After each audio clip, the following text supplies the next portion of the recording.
page.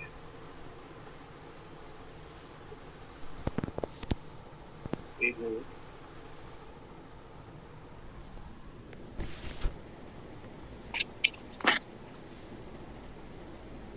में page में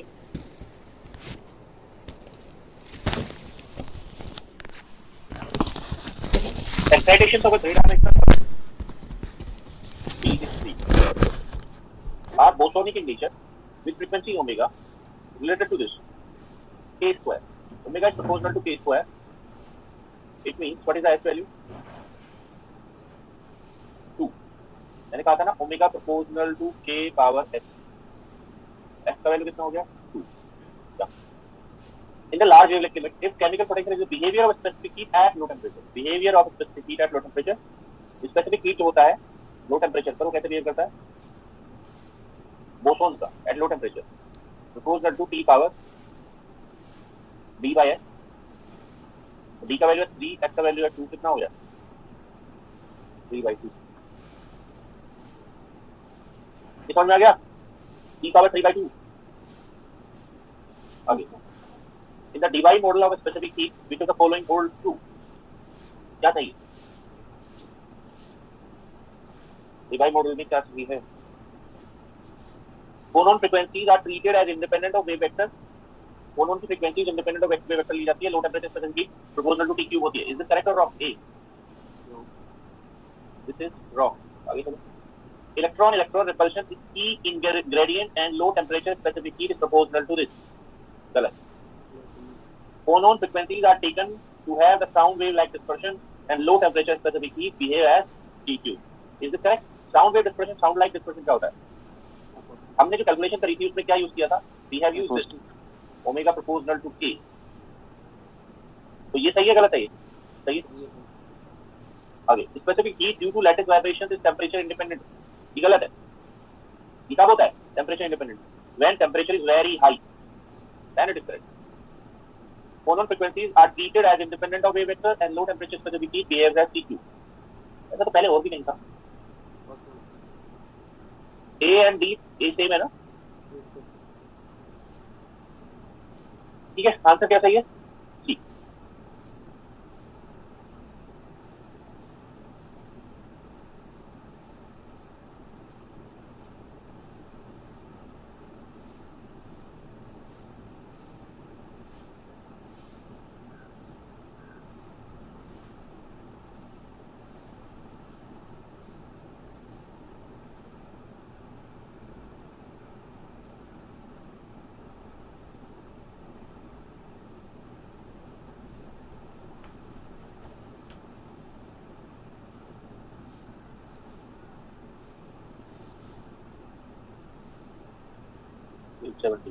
According to Debye model, internal energy of solid at temperature T close to absolute zero varies as.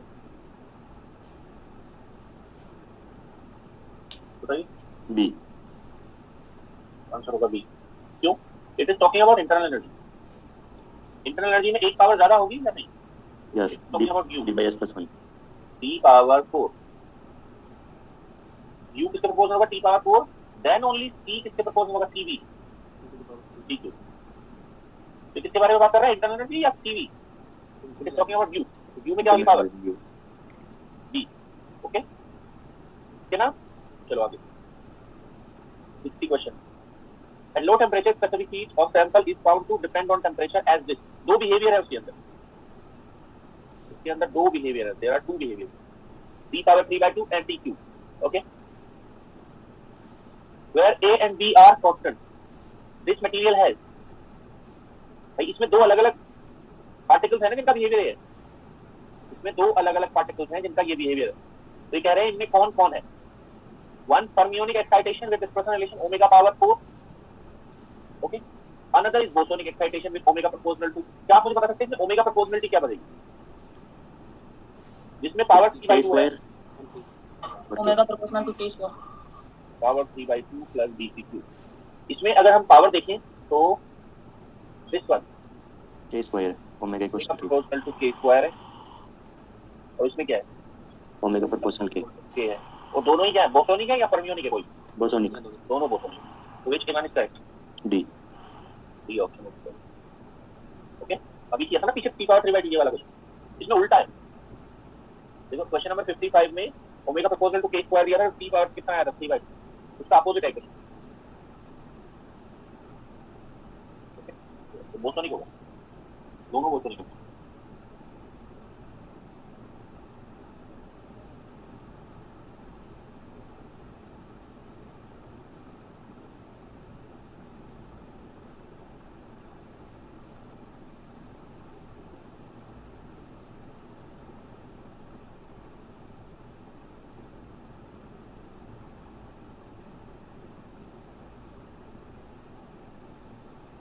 At low temperatures in Debye approximation, contribution of phonons to the heat capacity of two-dimensional solid. Here, Debye approximation, Debye theory किसके लिए लगती है? Acoustical phonon या optical phonon? Acoustic. Acoustical phonon.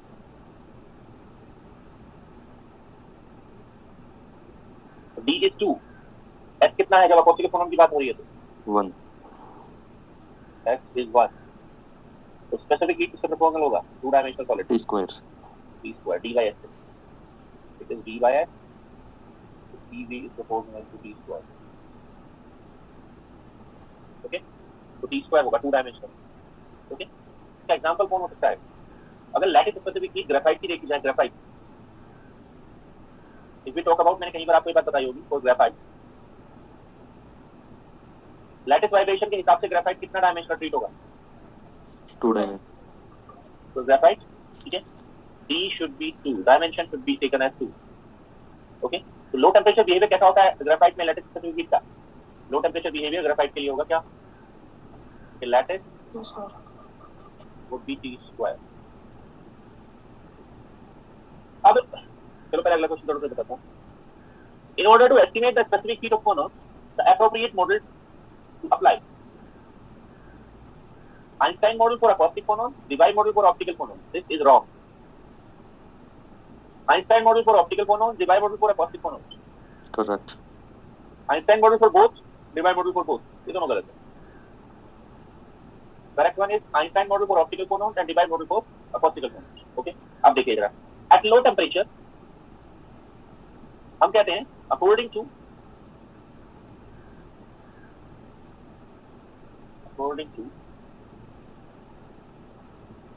experimental results, the lattice specific heat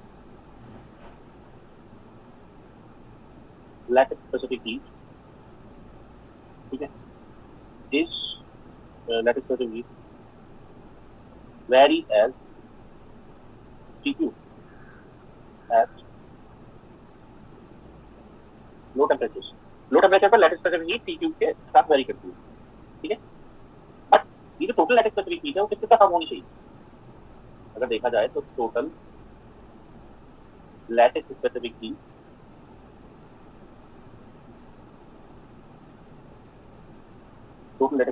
किसके साथ कम होनी चाहिए?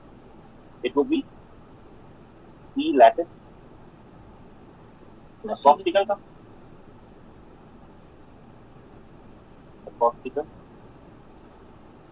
T lattice acoustical plus T lattice optical, ये सब होना चाहिए टोटल स्पेसिफिक जैसे लिखते हैं। अब बिहेवियर किसका क्या है? इस वाले का बिहेवियर लो टेम्परेचर पर क्या है? एट लो टेम्परेचर इस बिहेवियर इज Tq, whereas इस behaviour is eight low temperature, इसका बिहेवियर क्या है? ये है ना, तो ये कह रहे हैं ना आइंस्टाइन मॉडल लगता है इससे ऑप्टिकल फोनोन पर। ओके, एक्सपेरिमेंटल रिजल्ट कहते हैं Tq से वेरी करता है। इसका मतलब क्या है? कौन से फोनोन की स्पेसिफिक हीट डोमिनेंट होती है लो टेम्परेचर पर? अगर हमें ये बिहेवियर दिखता तो हम कहते हैं ऑप्टिकल फोनोन की स्पेसिफिक हीट, ठीक है, डोमिनेंट होती है। बट बिहेवियर ये वाला दिखता है, तो टोटल स्पेसिफिक हीट कैसे वेरी करती है? टोटल स्पेसिफिक हीट का जो बिहेवियर है वो कैसा है? टोटल का Tq। ये एक्सपेरिमेंट जैसा बताते हैं। इट मींस कौन सी डोमिनेंट है? Acoustical. वाली या acoustical वाली? Acoustic वाली. Acoustical। तो सी लैटिस स्पेसिफिक हीट के दो कंपोनेंट है, कौन कौन? acoustical ज्यादा होता है किससे? ऑप्टिकल, ठीक है। इसलिए क्या होता है? ये मिलता है, ठीक। T Q behaviour final behaviour है, लैटिस स्पेसिफिक हीट का फाइनल बिहेवियर क्या है लो टेम्परेचर पर, T Q. Okay,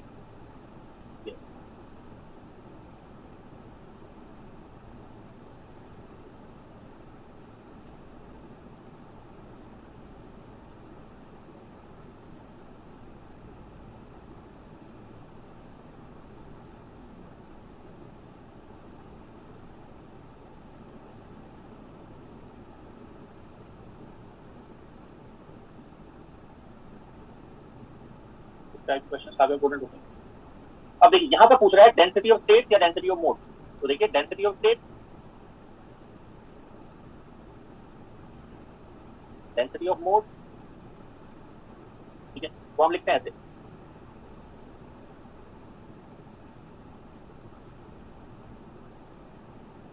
dn/d। Okay, अच्छा ये हो गया। इसका मतलब क्या होता है, नंबर ऑफ मोड पर फ्रीक्वेंसी, पर तो हो गया, यूनिट कितने,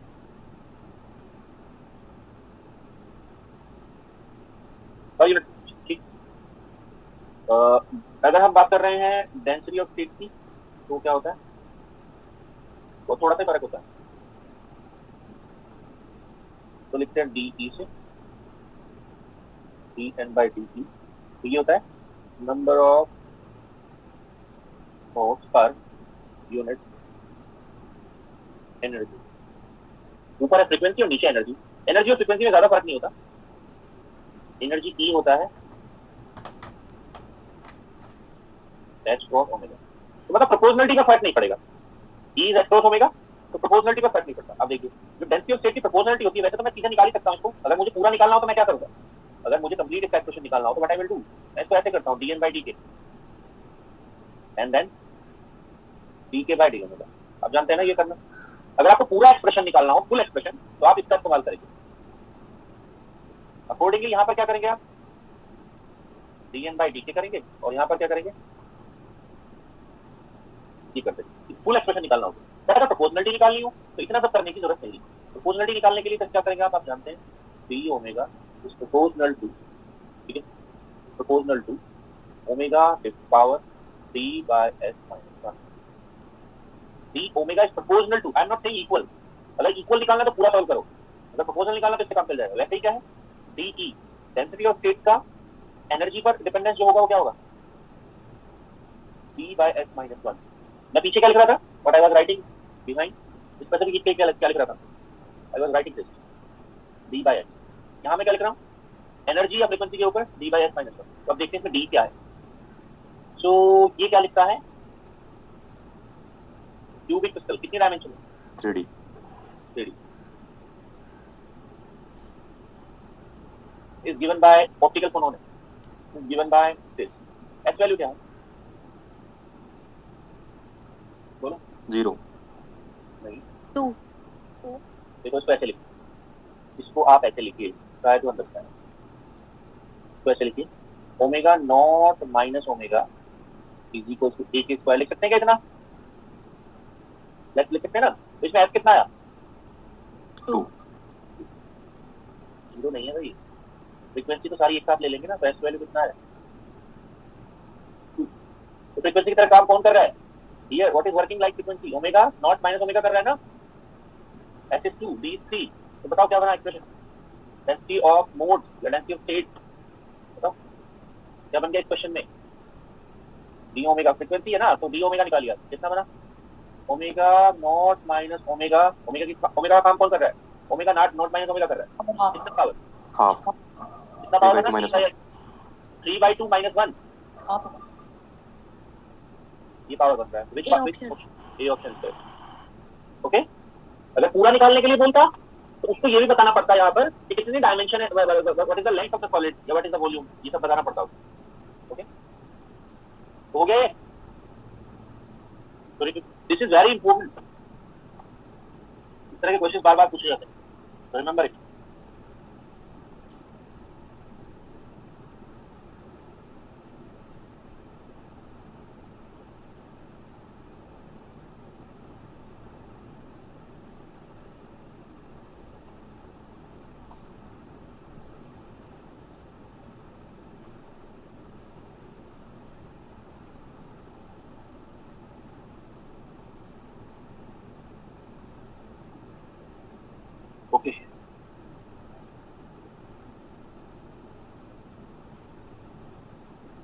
suppose frequency of phonons in one dimensional chain of atom is proportional to wave vector. क्या लिखा है देखो, फोनोन की जो फ्रीक्वेंसी है वो किसके प्रोपोर्शनल है, वेव वेक्टर। आगे, if n is number density of atoms, c is speed of phonons, तो बताइए ओमेगा प्रोपोर्शनल टू k है तो क्या बनेगा इसकी प्रोपोर्शनलिटी, c के बनेगी नहीं, ओमेगा इक्वल टू c, क्योंकि क्या क्या देता है, स्पीड ऑफ फोनोन क्या बता रहा है, c, इसलिए क्लियर है इतनी बात। तो n जो है वो एटॉमिक डेंसिटी है, वन डायमेंशनल चेन है, एटॉमिक डेंसिटी है ये, तो किसके बराबर आएगी, that would be equal to total number of atoms divided by length. बोलिए, 1D चेन है ना, तो लेंथ से डिवाइड कर रहा हूं मैं, n क्या है, number of total number of atoms. Okay, अब l क्या है, लेंथ ऑफ सॉलिड। एक चीज पर जरा ध्यान दीजिए, अगर 1D सॉलिड है हमारे पास, तो हमारे पास n मूवेबल एटम्स है, हमारे पास 1D सॉलिड है, 1D चेन ऑफ एटम्स है, and there are n movable atoms, n atoms move कर सकते हैं, तो हर एक एटम कितने मोड ऑफ वाइब्रेशन देगा, हर एक कितने मोड ऑफ वाइब्रेशन देगा, कितने फोनोन जनरेट करेगा हर एक एटम, हर एक एटम के कितने मोड देगा, एक मोड देगा, क्योंकि 1D है ना, एक मोड में वाइब्रेट करेगा, तो टोटल मोड कितने होंगे पूरे इसके पास, पूरे सॉलिड के पास कितने मोड ऑफ वाइब्रेशन होंगे, कितने फोनोन होंगे, n होंगे या नहीं। तो नंबर ऑफ एटम्स ही क्या होते हैं, नंबर ऑफ एटम्स ही क्या होते हैं बताओ, number of atoms he number of phonon होते हैं, फोनोन होते हैं, एंड वही क्या होते हैं, नंबर ऑफ मोड्स भी होते हैं।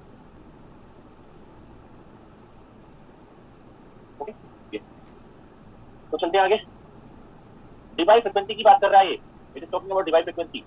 अब देखिए यहाँ पर क्या दिया हुआ है, यहाँ पर सिंस ये दिया हुआ है ओमेगा इक्वल्स टू सी के, ओके, तो हमें क्या निकालना है, device frequency, implies that device frequency क्या होगी, सी के डी, यहाँ के डी क्या है,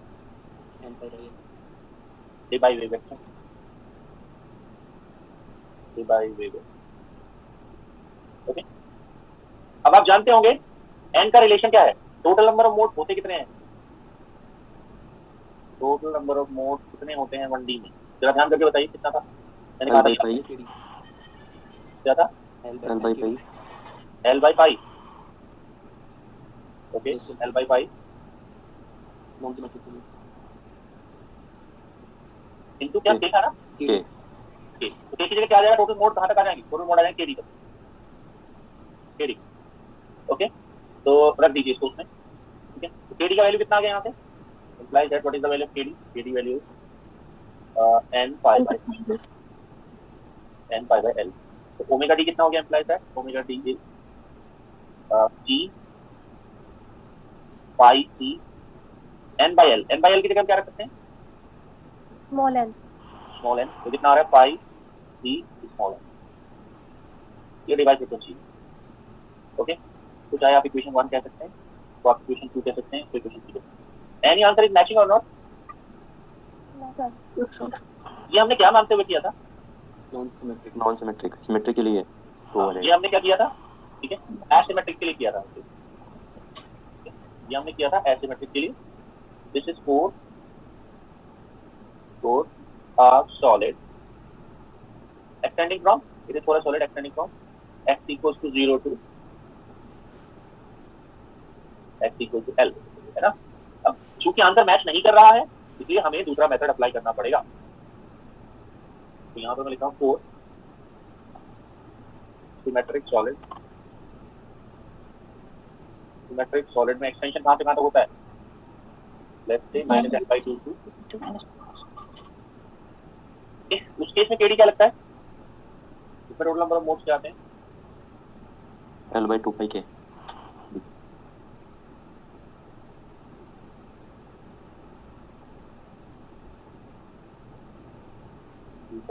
k की जगह जाएगा kd, implies that kd is 2 pi n by l, this is our equation number 4, अब ओमेगा डी जो होगा वो क्या होगा, सी के डी जाएगा 2 पाई सी के डी के जाएगा n बाई एल जाएगा 2 पाई सी स्मॉल n जिसके नंबर 5 ऐसा आंसर कोई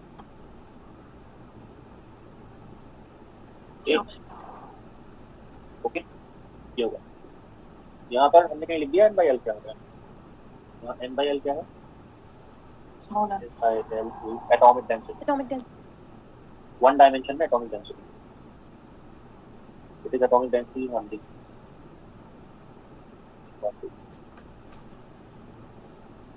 ओके ये हो गया। तो डिवाइड फ्रीक्वेंसी निकालनी हमने कितनी, 1D की। क्या हम 2D के लिए भी कर सकते हैं इसको, या ई के दो, क्या हम यहाँ से डिवाइड टेम्परेचर निकाल सकते हैं? Can we find Debye temperature from here? अगर एग्जामिनर ने कहा होता है इसका डिवाइड टेम्परेचर निकालो, चलो पहले पीछे निकाल देते हैं। इस केस में डिवाइड टेम्परेचर कितना होता है?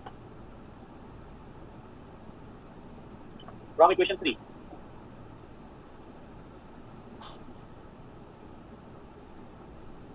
आप जानते हैं क्या, h क्रॉस ओमेगा d किसके बराबर होता है? Kb into theta d. Theta D, theta D is the Debye temperature, theta D is the Debye temperature, theta D is Debye temperature. निकालना जरा कितना डिवाइड टेम्परेचर आएगा, aspect by KB by C है और ये मल्टीप्लाई में आएगा ना, h cross pi C N divided by KB. ये हमारा डिवाइड टेम्परेचर आ जाएगा। आप देखते हैं जो डिवाइड टेम्परेचर है वो एटॉमिक डेंसिटी पर किस तरह डिपेंडेंट है, ऐसा जरूर पूछ सकता है।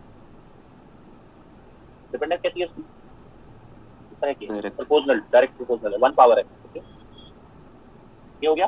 ये क्या मानते हुए डिवाइड टेम्परेचर है, अगर आप इसको सॉलिड को 0 से L तक एक्सटेंडेड मानते हैं, यहाँ डिवाइड टेम्परेचर क्या होगा, फ्रॉम इक्वेशन 5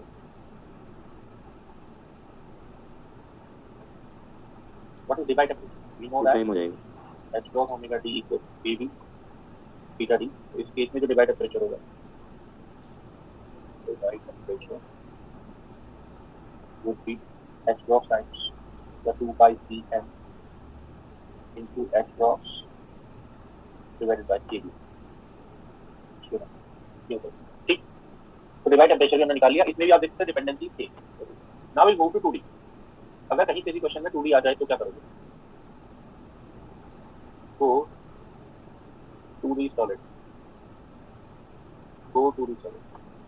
2D सॉलिड में कोई कंफ्यूजन नहीं होती। टोटल नंबर ऑफ मोड्स कितने होते हैं, total number of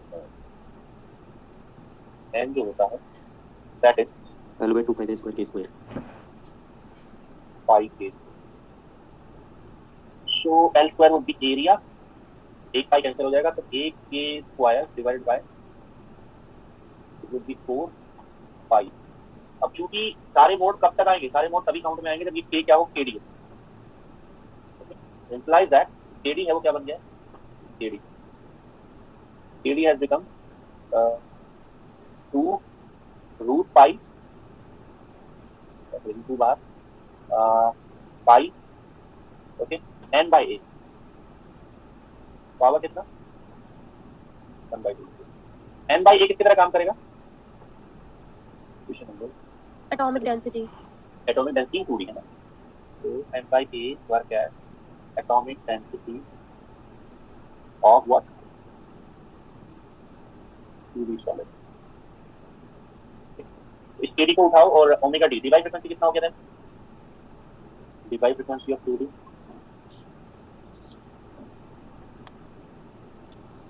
omega D equal to c। अगर t कितनी यूज कर रहे हैं, स्पीड ऑफ फोटॉन c दे रखी है, तो ये क्या होगा, ओमेगा डी kd, kd का वैल्यू भर दीजिए, तो ये हो जाएगा 2c pi n by area power 1 by 2।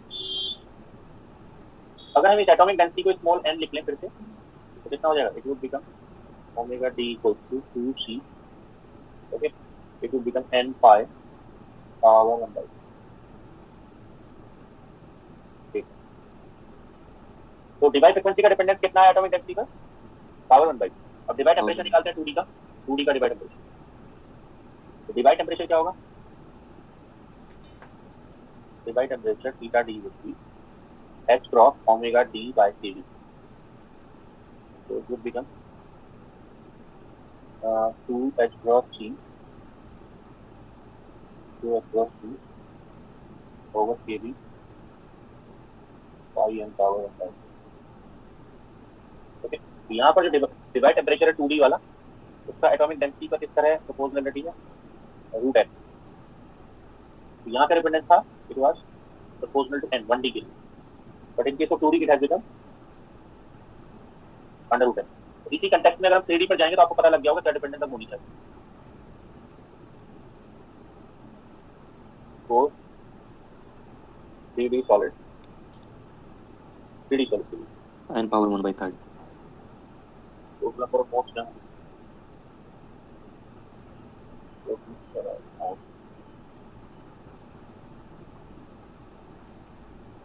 n would be L over 2 pi whole cube 4 by 3 pi k cube. So L cube means volume divided by नीचे 4 6 रह जाएगा, pi square रह जाएगा, k cube, k का cube का मतलब है kd cube. So it would give you kd,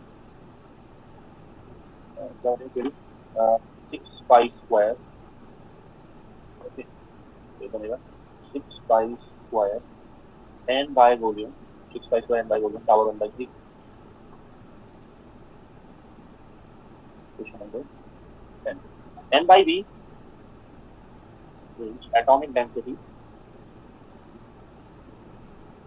in 3D solid. इसको अगर हम स्मॉल m से लिखते हैं, kd निकल गया हमारा, डिवाइड फ्रीक्वेंसी कितनी होगी, divide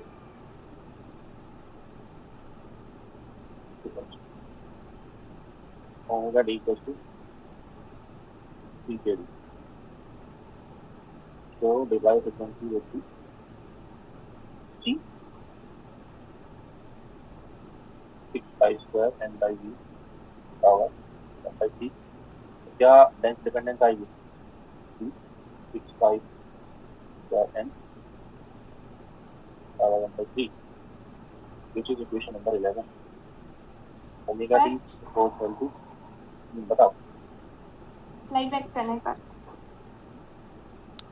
okay, thank you. Divide temperature की लास्ट पॉइंट है, ये मैंने एक्सटेंड करा दिया, क्वेश्चन इतना बड़ा नहीं था, मैंने 3 डायमेंशन के लिए कर लिया. दोस्तों डिवाइड टेम्परेचर होता है theta D plus omega D over के डी, कितना हो जाएगा एच क्रॉस डिवाइड बाय के D 6 pi square n power 1 by 3. Divide temperature का डिपेंडेंस एटॉमिक डेंसिटी 3 डायमेंशन के लिए होता है n पावर 1 by 3.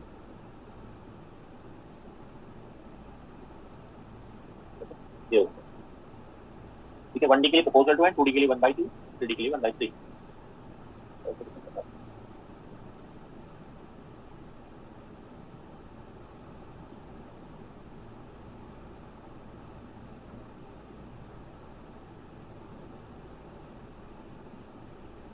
हमने कर लिया था क्या असाइनमेंट नंबर 2 का, हाँ कर लिया 68 69 कर लिया असाइनमेंट नंबर 3 में 1 कर लिया था, 2 कर लिया था, 3 कर लिया था, 4 नहीं था.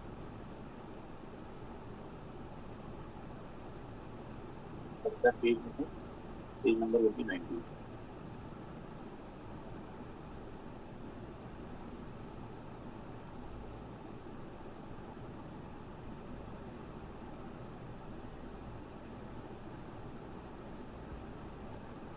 Dulong and Petit's law fails near room temperature. Dulong-Petit's law fail हो जाता है रूम टेम्परेचर के पास 300 केल्विन पर. तो टेम्परेचर का वैल्यू है 300 kelvin for many light elements such that boron and beryllium, ठीक है, because their divided pressure. तो देखिए जरा क्लासिकल थ्योरी का दूसरा नाम क्या है, Dulong and Petit's law, ठीक है. fails at where, tell me, low temperature या high temperature? Low temperature. Low temperature where कैसे रिप्रेजेंट करेंगे, where temperature is less than theta D या more greater than theta D. Low temperature ऐसी जगह पर fail होता है, फेल। ओके, टेम्परेचर T कितना दिया हुआ है, 300। तो इन सॉलिड के डिवाइड टेम्परेचर क्या होंगे बताइए? 300 केल्विन से बहुत ज्यादा होंगे या कम होंगे? बोलो, 300 केल्विन से बहुत ज्यादा या बहुत कम? ज्यादा। ज्यादा होंगे। ये ऑप्शन सही होगा।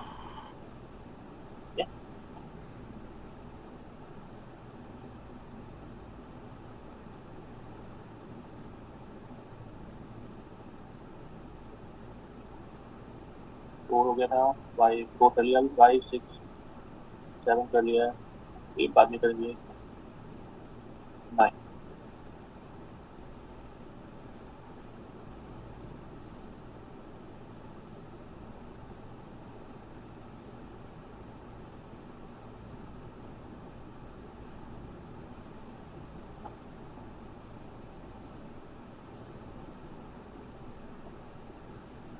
Let a specific heat of crystalline solid can be obtained using Coulomb-Pettit law, यानी कि classical model, Einstein model and Debye model. ठीक है, जब टेम्परेचर हाई होगा या लो होगा? लो। लो, लो लिखा हुआ भी है उन्होंने, लो टेम्परेचर पर। Coulomb-Pettit law क्या कहता है? कांस्टेंट कहता है। आइंस्टाइन क्या कहता है? एक्सपोनेंशियल एंड 1/t² बिहेवियर कहता है। डिवाई क्या कहता है? dq। तो कौन सा ऑप्शन सही है? सी।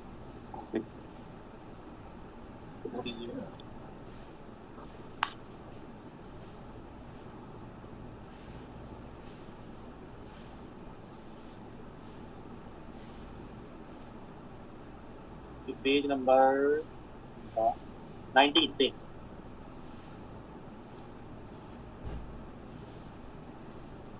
11 नंबर।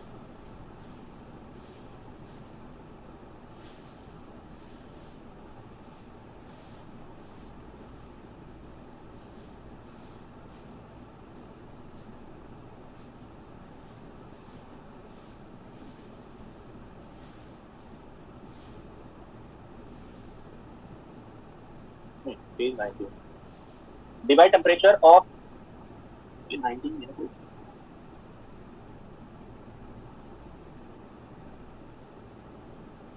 नहीं 20 है पेज।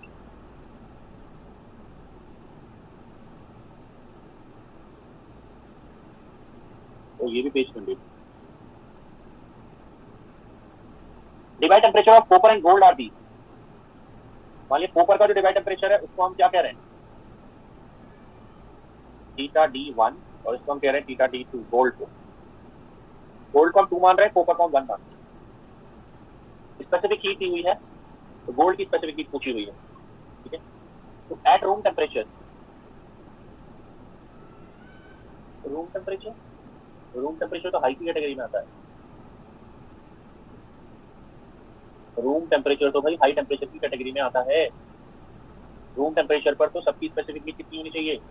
कांस्टेंट 3R होनी चाहिए है ना। तो अगर स्पेसिफिक हीट ऑफ कॉपर 1.5 है ना, तो स्पेसिफिक हीट ऑफ गोल्ड भी 1.5 होनी चाहिए। तो उसका आर अलग हो सकता है, आर अलग हो सकता है उनका आर अलग हो सकता है। क्यों आर अलग हो सकता है? क्योंकि आर के अंदर क्या इन्वॉल्व था? NKB। नंबर ऑफ एटम्स अलग हो सकते हैं। बात कुछ जमीन है। मैं लो करके देखो टेम्परेचर, लो करता तो क्या होता? एट लो टेम्परेचर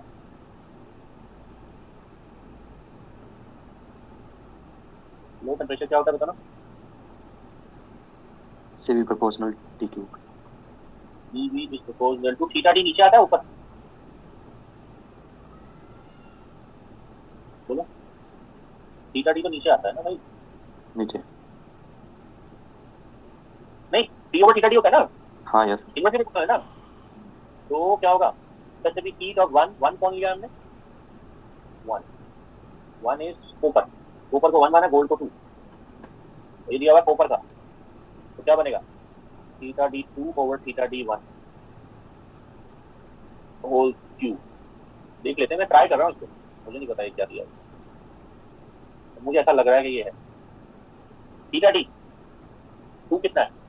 170, और ये कितना है? 340। क्यूब कितना बन गया है? 1/2। इसको मैंने कहा है 1, इसको मैंने कहा है 2। ओके, तो क्या बन रहा है 1/2 तो 1/8 बन रहा है नहीं। तो CV2 कितना आया 8 गुना है कितना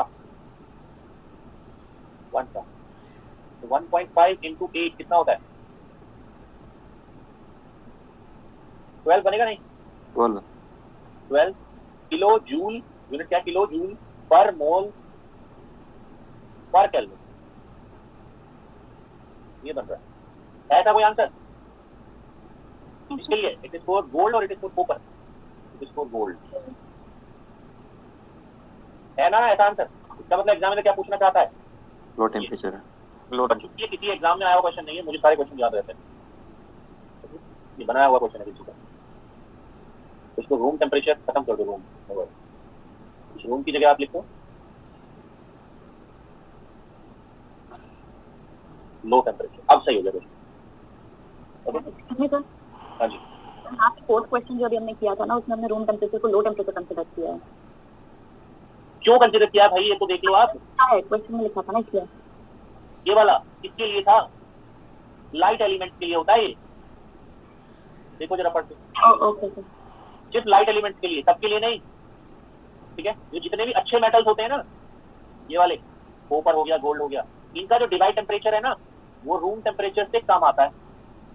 इनका जो डिवाइड टेम्परेचर है वो 150-200 केल्विन के आसपास होता है, रूम टेम्परेचर तो 300 केल्विन होता है। ओके, समझ रहे हो नहीं? यहाँ पर इस क्वेश्चन में अंतर पता लगा आपको? Yes sir. ये कह रहे हैं Dulong Petit law fails near room temperature for many light element. ये किसके लिए सही है ये वाली बात? लाइट एलिमेंट के लिए, भारी एलिमेंट के लिए नहीं। कॉपर 29 काफी भारी है, गोल्ड भी उधर भारी है, ओके, उनके लिए सही नहीं है। तो हम लो लिखेंगे यहाँ पर, क्योंकि इन सबका डिवाइड टेम्परेचर रूम से कम होता है। ओके,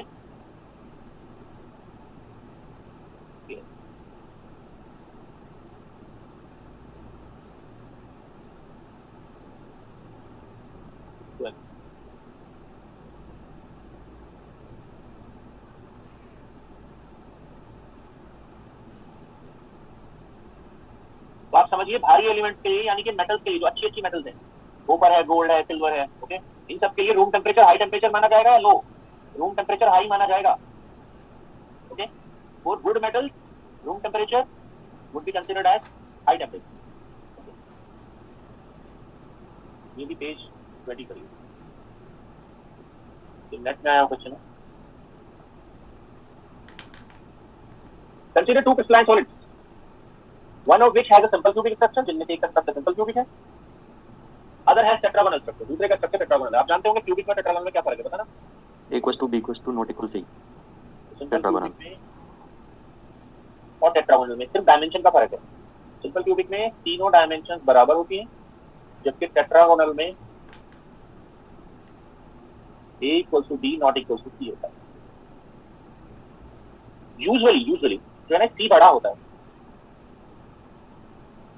यूजुअली जो C है वो A एंड B से बड़ा होता है। ऐसा आदत बात नहीं है, बट ऐसा यूजुअली होता है जनरली टेट्रागोनल में। ओके, बस समझ आ गई, आगे चलते। Effective spring constant between atoms in C direction, यानी कि जो इक्वल वाली नहीं है, is half the effective spring constant between atoms in the A and B direction. ये क्या कह रहा है, बात समझ आ रही है वाली लाइन?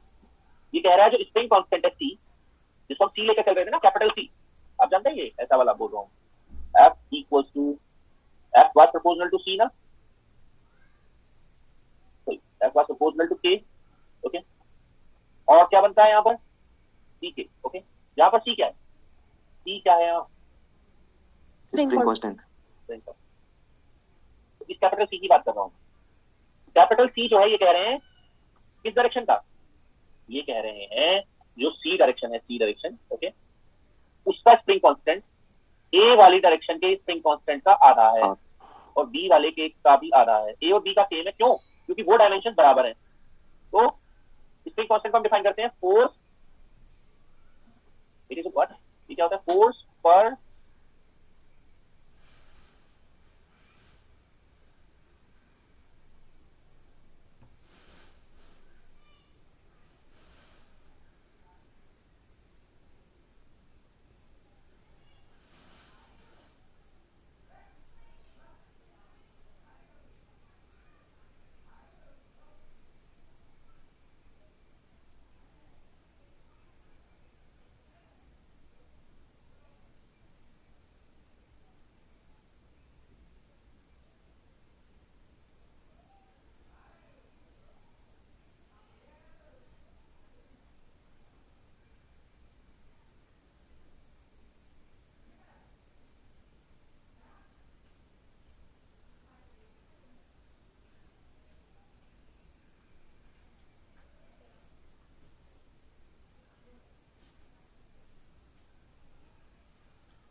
यूनिट लेंथ, यानी कि एटम के बीच में जो फोर्स लग रहा है ना उसको पर यूनिट लेंथ करना है। तो जब डायमेंशन बड़ी हो जाती है ना तो फोर्स कम लगेगा या ज्यादा लगेगा? उस तरह ज्यादा। ज्यादा कैसे लगेगा भाई? कम लगेगा। फोर्स पर यूनिट लेंथ क्या होगा, कम या ज्यादा? स्प्रिंग कांस्टेंट उस तरफ कम हो जाएगा या ज्यादा हो जाएगा? कम हो जाएगा ना? नहीं बात समझ में आ रही? अरे भाई दो ए और बी डायरेक्शन में तो ऐसे है, मान लिया एटम तो स्फेरिकल होता है, ए और बी डायरेक्शन में तो यूं है एटम, ओके ऐसे टच कर रहे हैं आपस में। और सी डायरेक्शन में क्या है, थोड़ा सा डिस्टेंस मेंटेन कर रहे हैं, ये सी है, ये डायरेक्शन ए है, ये डायरेक्शन सी है, ओके डिस्टेंस मेंटेन कर रहे हैं वो। तो किसमें ज्यादा फोर्स लगेगा आप मुझे बताओ भाई? बी में सर। ए वाले में फोर्स ज्यादा ज्यादा लगेगा लगेगा। और सी वाले में फोर्स कम लगेगा। क्यों क्यों लगेगा कम? लेंथ क्या आप देख ज्यादा रहे हैं ना, है। जो सी डायमेंशन है यहाँ पर, जो सी डायमेंशन है यानी कि ये वाला डिस्टेंस, ये यहाँ से यहाँ सी, और यहाँ से यहाँ तक का डिस्टेंस क्या है ए।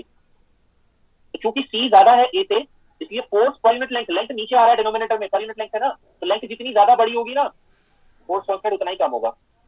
ओके तो यहाँ पर ऐसे लिया गया है, क्लियर है बात? ठीक है, तो वो कह रहे हैं at low temperature behaviour of lattice contribution to specific heat. तो अभी बताओ लैटिस स्पेसिफिक हीट का जो बिहेवियर है वो डायमेंशन डिपेंडेंट होता है क्या? बोलो।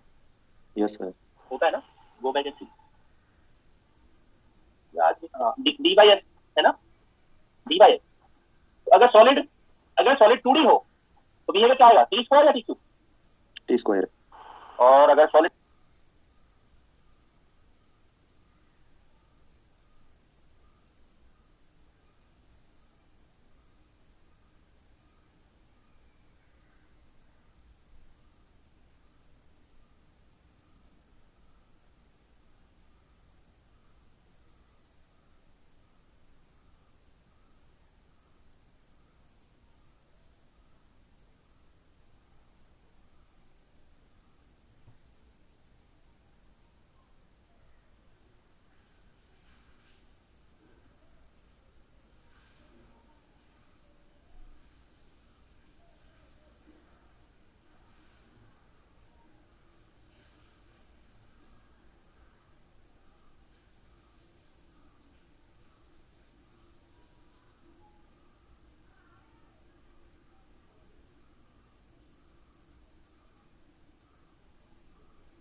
है